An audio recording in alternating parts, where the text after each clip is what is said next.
What if the most shocking thing you could ever stumble upon in an ancient king list wasn't a powerful name but a blunt, almost defiant admission? Erased. Can you picture it? Golden temples, towering pyramids, the meticulously carved annals of history, and right there in the papyrus where a mighty pharaoh should be, a scribe simply writes Hudjefa, a word that literally means missing. Who was this ghost king? And why, oh why, did later dynasties go to such lengths to try and turn him into a blank space, a historical void? It's a mystery that tugs at the very fabric of ancient Egyptian history, a deliberate act of forgetting that ironically makes this forgotten figure unforgettable. We often imagine ancient king lists as straightforward historical documents, neat timelines laid out for posterity. But let's be honest, they were anything but neutral. These weren't objective historical records in the way we understand them today. Instead, priests and scribes painstakingly carved these lists into temple walls, not just to record, but to legitimize. Their primary goal was to prove that their current favored ruler sat in an unbroken, divinely sanctioned chain of power, stretching back to the gods themselves.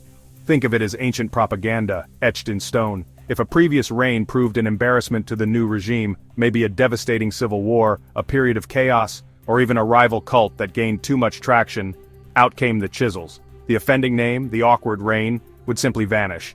Take the Abydos King List, for instance. It conspicuously skips several rulers from the tumultuous Second Dynasty. Why? Probably because their rule was deemed illegitimate, or perhaps they simply didn't fit the carefully curated narrative the later pharaohs wanted to present.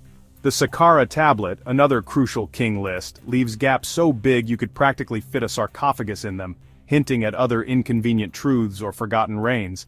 But the most fascinating and perhaps most poignant example comes from the longest surviving record, the Ramesside-era Turin Papyrus.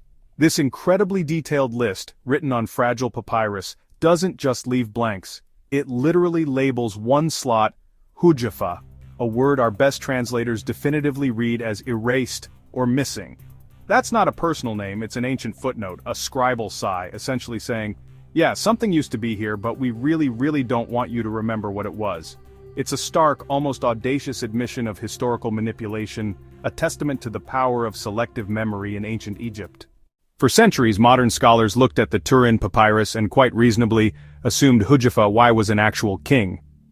They figured he just happened to have a rather unfortunate name, a bit like being called Mr. Unknown or King What's-His-Name. It was only through painstaking work by epigraphers, those brilliant minds who decipher ancient inscriptions, that a different, far more intriguing picture began to emerge. They started noticing a peculiar scribal shorthand popping up time and again, not just on king lists, but on other fragmented documents. Whenever a cartouche, the oval enclosure for a royal name, was damaged, illegible, or crucially politically toxic, ancient scribes occasionally used this very term, Hujifa. It wasn't a name, it was a placeholder. Imagine a modern archivist writing damaged or illegible where a crucial piece of information should be. That's what Hujifa was.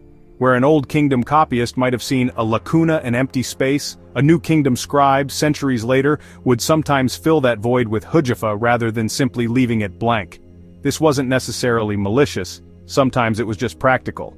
But the result? A perfectly ordinary ruler, most likely from the late Second Dynasty.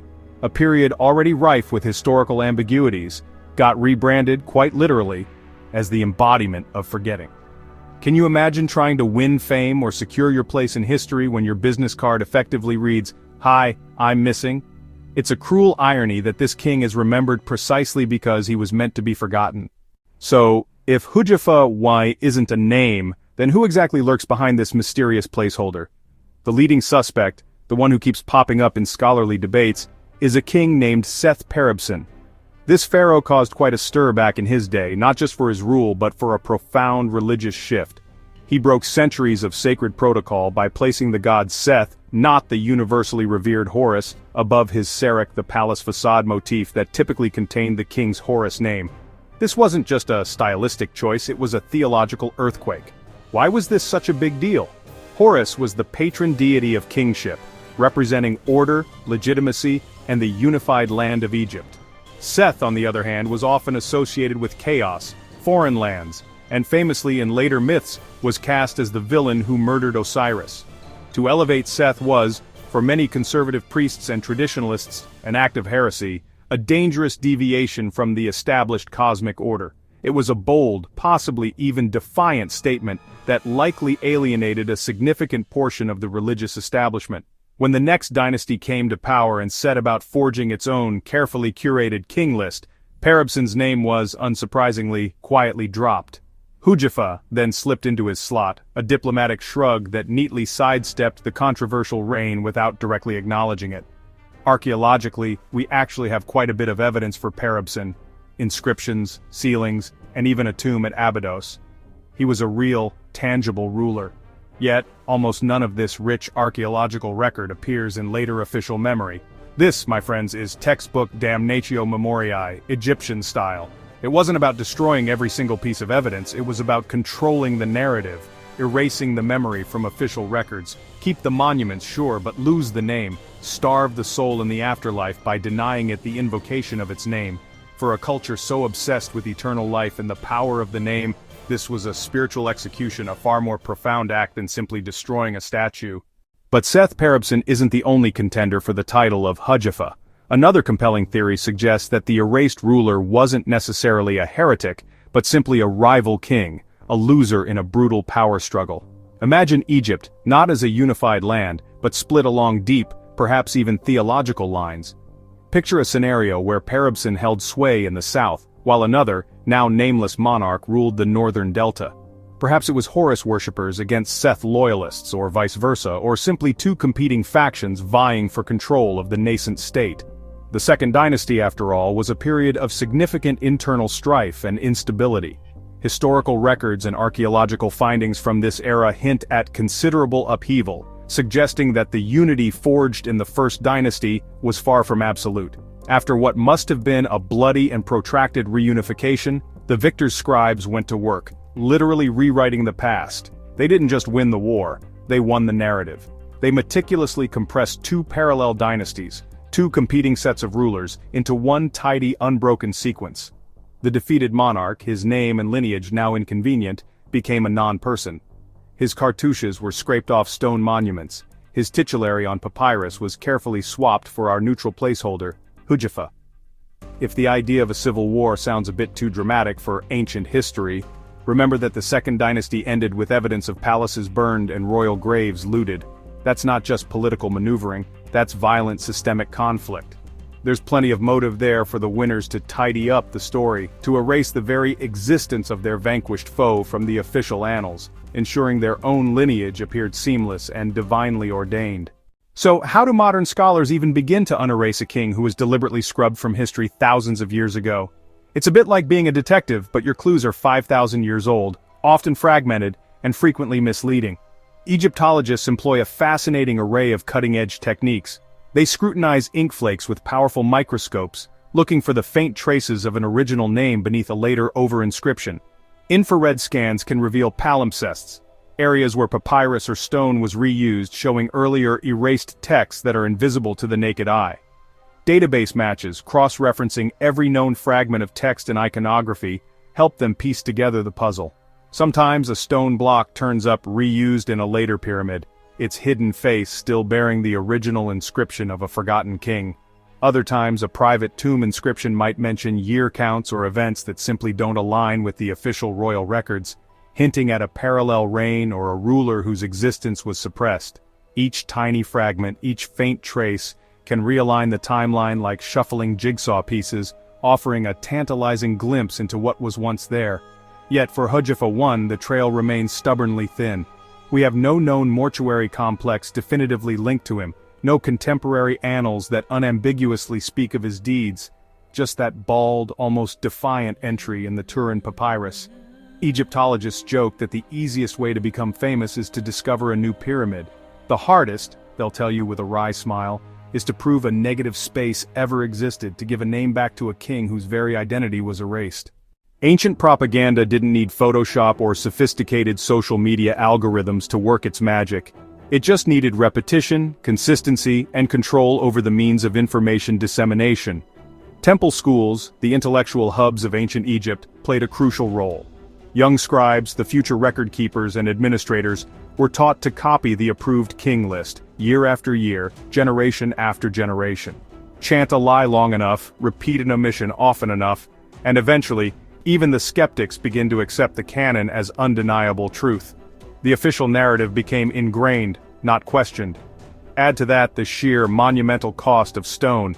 Carving a new royal titulary, a king's full and legitimate name, wasn't a trivial task.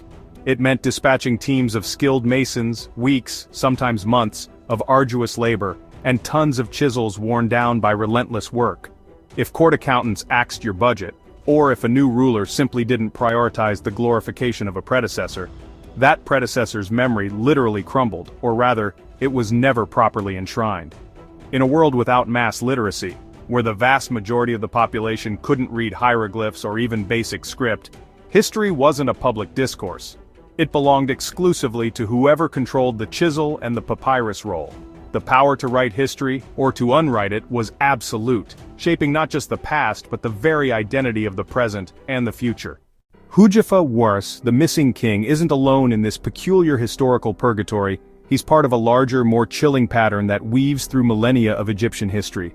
The monuments of Akhenaten, the heretic king, were systematically smashed and defaced after his death, his name meticulously chiseled out wherever it appeared. His successor Tutankhamun suffered a similar, albeit temporary fate, his name overwritten by the powerful general Horemheb, who sought to legitimize his own rule by erasing the Amarna period entirely. Even the formidable female pharaoh Hatshepsut, one of Egypt's most successful rulers, saw her images recarved with male torsos and her name removed from official lists by her stepson Thutmose III, who wished to present an unbroken male lineage. Each of these cases shouts the same profound lesson: Egyptian memory was never static or objective, it was fiercely political. Kings feared posthumous revenge, priests feared heresy, and commoners, whose lives were inextricably linked to cosmic order, feared chaos. Erasing a name wasn't just about historical revisionism, it was meant to starve the soul in the afterlife, to deny the deceased their eternal existence. It was, in essence, spiritual murder on top of historical silencing. The tragedy, of course, is that we, modern enthusiasts and scholars, inherit these carefully curated gaps, these intentional silences, and sometimes we mistakenly interpret them as smooth continuity, an unbroken flow of power. But beneath the surface, the ghosts of the erased still whisper. So what do you think? Should we keep digging, painstakingly searching for the real Hudjefa, or is the tantalizing mystery of the missing king half the fun? Drop your wildest theory below. Seriously, we want to hear it. And if you're as fascinated as we are by forgotten pharaohs rescued from oblivion, don't forget to subscribe and let the algorithm remember them for you. So the next time you see a sleek, perfectly ordered timeline of Egypt's incredible 3000-year parade of kings, take a moment. Notice that tiny hiccup, that almost imperceptible anomaly, where a scribe once wrote erased. Behind that single unassuming word stands a flesh-and-blood ruler, a man who woke up, wore linen, issued orders, perhaps worried about the annual Nile flood, and certainly held immense power. Yet his own descendants, or at least the dynasties that followed, tried with all their might to turn him into a mere gap, a historical non-entity. Hujifa Wars, the phantom pharaoh, reminds us with stark clarity that history isn't just about what survives the ravages of time, it's profoundly about what someone decides is worth forgetting. And sometimes, the most powerful, most definitive statement a king can make isn't about their own glorious reign, but about ensuring another king is never spoken of again.